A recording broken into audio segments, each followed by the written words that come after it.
আসসালামু আলাইকুম রহমতুল্লাহি ওয়া বারাকাতুহু। এই যে দেখেন কত ওষুধ, এখানে কিন্তু চুলকানিরও ওষুধ আছে। তো যাদের চুলকায় কাদের দেখলে জানেন, এই যে হানজালার মতো একটা এমপি, একটা সংসদ সদস্য, যে সেনাবাহিনীর সামনে তাকে কি বলা হইতেছে, জঙ্গি ট্যাগ দেওয়া হইতেছে। সেনাবাহিনী কি কানে তুলেছিল?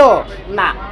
তাহলে দেখেন, আল ওলামা ওরাসাতুল আম্বিয়া, ওলামা হযরত কি নবীদের ওয়ারিস, তাদেরকে সংসদে গেছে, এখানে তাকে কি বলা হইতেছে, একটা জঙ্গি ট্যাগ লাগানো হইতেছে।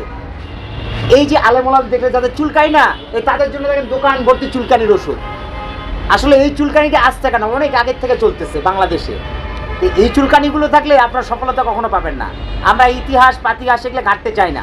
জামাত ইসলাম বা অন্যান্য যেগুলো ইসলামের রাজনীতি আছে, আমাদের মধ্যে দ্বিধাদ্বন্দ্ব অনেক আগের থেকে লেগে রেখেছে। যে কওমি আকিদা, মদিনার ইসলাম, মওদুদি ইসলাম, এগুলা প্যাচগোছ অনেক কিছু আছে, বললে অনেক কিছু বলা যায়। তারপরেও শত প্যাচগোছ খুলে আমরা একত্রিত হয়ে একটা বাংলাদেশ সুন্দর গড়ার জন্য আমরা চেষ্টা কোশিশ, একটা ফ্যাসিবাসের হাত থেকে আমরা এই দেশকে উদ্ধার করে একটা সুন্দর রাষ্ট্রে পরিণত করার চেষ্টা করা হচ্ছে। দেখেন সেখানে আবার কি, এই যে জঙ্গি ট্যাগ, এটা কে দিল? অবশ্যই সংসদ সদস্য। তো এই জিনিসগুলোকে কোথায় দেখতে হবে। আর আমরা যদি বলি তো খারাপ লাগবে, আমরা বলতে চাই না, না বলে থাকতেও পারি না। তো অবশ্যই প্রশাসন এবং সরকার মহোদয় যারা আছেন, এগুলো চিন্তা ভাবনা বাদ দেন। না হলে এই যে চুলকানির ওষুধগুলো দেখছেন না, এগুলো সবগুলো একবারে খাওয়াই দেবো। হ্যাঁ, ভালো থাকবেন, সুস্থ থাকবেন, ইসলাম নিয়ে, টুপি নিয়ে, দাড়ি নিয়ে, নবী সুন্নত নিয়ে উপহাস করবেন না।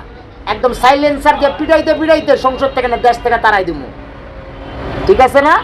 হ্যাঁ।